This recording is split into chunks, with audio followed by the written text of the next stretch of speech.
Olá, amigos web espectadores, está entrando no ar mais um TV Esporte comigo, Fábio Clotz, companhia sempre agradável de Vitor Elias, como vai, Vitão? Tudo lindo. E Hugo Mirandela, como vai, Hugo? Tudo bem. Tudo bem, Hugo. Tudo tranquilo. E o Campeonato Carioca já está batendo as nossas portas sábado já começa o Campeonato Carioca de 2008 e já temos a estreia de dois grandes. O Fluminense recebe o Cardoso Moreira aqui no Maracanã às 16 horas. Botafogo pega o Resende no Engenhão às 18h10 e completando os jogos de sábado, Volta Redonda e Macaé, Cabo Friense e Mesquita. Fluminense, Cardoso Moreira, talvez o Washington não jogue, mas o Fluminense é o grande favorito, né?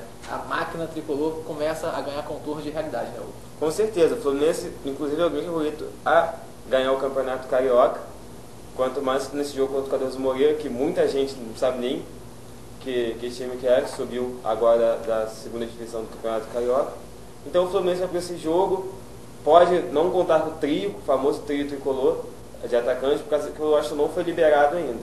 Mas mesmo assim o Fluminense é franco favorito, a torcida deve encher, né, porque vai ser a estreia da máquina tricolor, que contratou bastante como todo ano, mas dessa vez foi... O Gustavo Nery vai jogar, como é que vai ficar o time? Bom, deve ser. O Igor talvez também não jogue, não vai ter situação de jogo. Ele e o Conca. E o Fabinho deve fazer ali a meia cancha, o Gustavo Nery, talvez o Diego comece no gol. É a grande surpresa o Renato Gaúcho aí, o Fernando Henrique tentou ser negociado, empurraram o maluco pra tudo quanto é canto.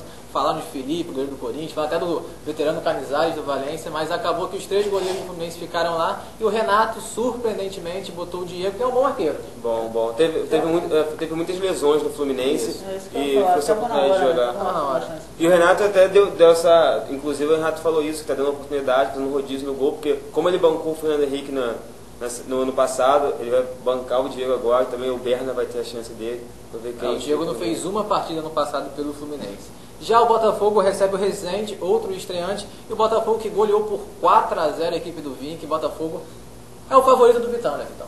É o meu favorito porque é o time que mais treinou até agora, o time que o Cuca pegou bastante pesado na parte física, o time deve estar correndo que nem um bando de índio, e o time, índio não, porque o Cuca costuma arrumar bastante o time, contratou reforços bastante razoáveis, e é o meu favorito porque é o que mais treinou.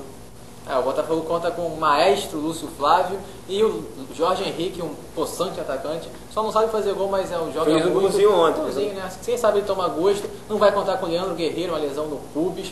Complicado essa lesão no pubis hoje em dia. Vai contar com a estreia do Castilho Uruguai, que provavelmente vai resolver a maldição da camisa número 1 do Botafogo. Se bem que essa semana teve o Castilho, acho que também não foi regularizado. Regularizado. É aquele velho problema. Não sei o que acontece com a CBF na hora de... Inclusive, esse problema de regularização de jogadores é um grande problema para os clubes cariocas. No Vasco também tem uma penca que não tem regularização. O Castilho também não. Eu não sei como é que o Botafogo vai se virar aí sem o Castilho, porque o Lopes se machucou. O Renan... O Renan tá suspenso. Tá suspenso. Né? E o outro goleiro, o Luiz Guilherme, tem 15 anos, não pode jogar.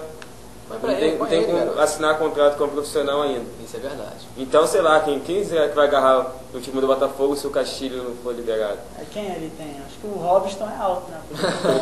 Não sei, põe o Túlio lá. O Diguinho às vezes brinca de goleiro, né? Se não, o Luiz Portilho, nosso amigão, agarra bem. Grande Luiz Portilho, Já no outro grupo, o Flamengo estreia contra o Boa Vista no Maracanã às 16 horas, o atual campeão, e vai repetir a escalação que terminou o Campeonato Brasileiro em terceiro. É o mais indicado por enquanto, Vitor? É o certo, até porque a gente não pode contar com o Rodrigo, que apesar de estar recuperando a boa forma bastante depressa, ele ainda não está em condições ideais. E o time está certinho, o time terminou bem o Campeonato Brasileiro ano passado e foi a melhor escolha do Natalino, com certeza.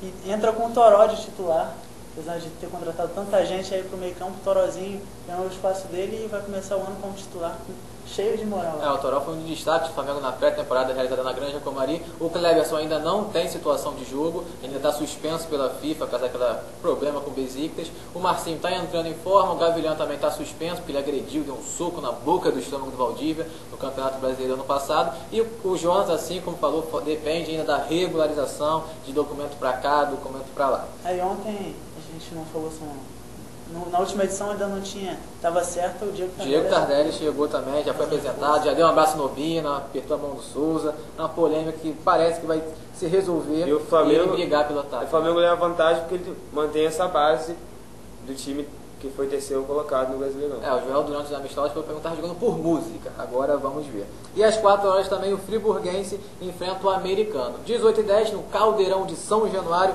Vasco e Madureira. O Vasco saiu um pouquinho por trás desses grandes clubes cariocas, faz sua estreia contra o Tricolor Suburbano, ex-clube do Alfredo Sampaio, né? Uma partida simbólica, assim, né? O Sofia até falou que vai sentir uma sensação especial, porque vai enfrentar o Madureira, que deu essa projeção para o Alfredo Sampaio como técnico nacional, essa projeção nacional do Alfredo Sampaio.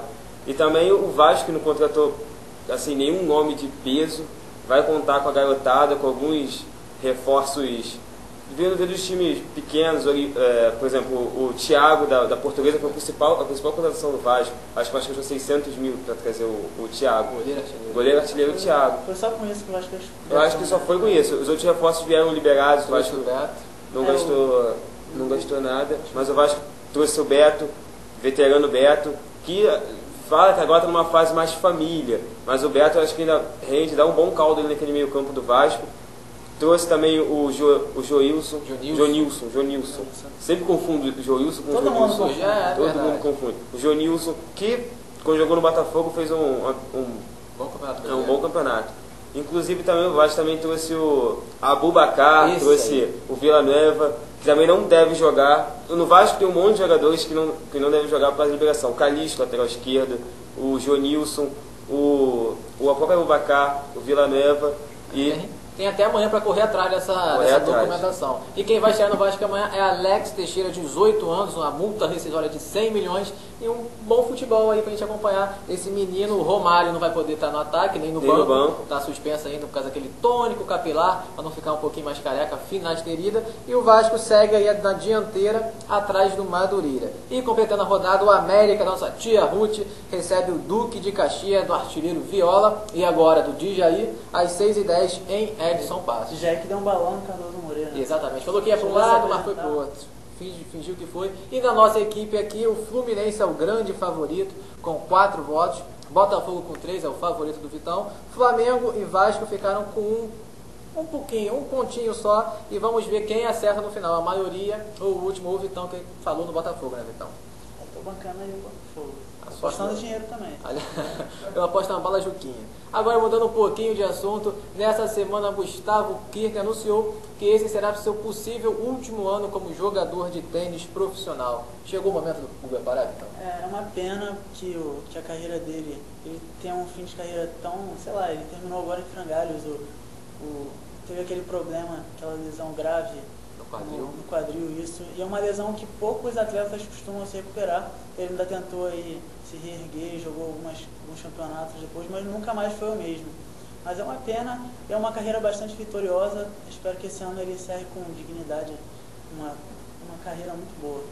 Talvez o maior ídolo do tênis brasileiro. Ele conquistou 20 títulos, ganhou projeção em Roland Garros, foi tricampeão e ficou 43 semanas como líder do ranking. E o último título dele foi o Aberto do Brasil em 2004. Depois já estava se arrastando com as lesões, recorreu ao filé, o Newton Petroni, um fisioterapeuta de mão cheia, recuperou o Ronaldo, o Romário, mas parece que não deu jeito, brigou com o Larry Passos, voltou com o Larry Passos. Esse é o último ano para a gente acompanhar o Guga. Ele que falou que pretende se dedicar mais ao Instituto Guga Kirten, quando ele encerrar a raquete, pendurar as raquetes. Pegar a ondinha dele lá em cima. O Guga é surfista. Tocar o violãozinho dele. Acompanhar o Havaí dele. E outro esportista brasileiro, Nenê, passou por um momento complicado essa semana. Ele se afastou do Denver por um problema de saúde.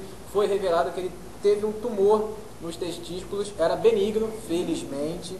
Não se sabe o tempo que ele vai retornar, mas felizmente a saúde do atleta em primeiro lugar, né, Hugo? Que bom, né? Ainda mais sempre um tumor é complicado, ainda mais para um atleta, né? Nem que preocupou o Brasil, que dirá o mundo inteiro, né? Porque ele não revelava que ele tinha, sabia que ele ia fazer uma cirurgia. Ficou aquele suspense, né, todo na doença dele, até que ele revelou. E tomara que logo logo ele, que é um grande jogador, volte às quadras, inclusive para o Brasil, ajudando a seleção brasileira, que está muito difícil a situação de basquete brasileira. Tomara que ele volte logo ao Denver e ajude ao time dele, a franquia dele e a seleção brasileira. Ponto final em mais uma edição do TV Hoje Esporte. Segunda-feira a gente está de volta. Um forte abraço e até mais.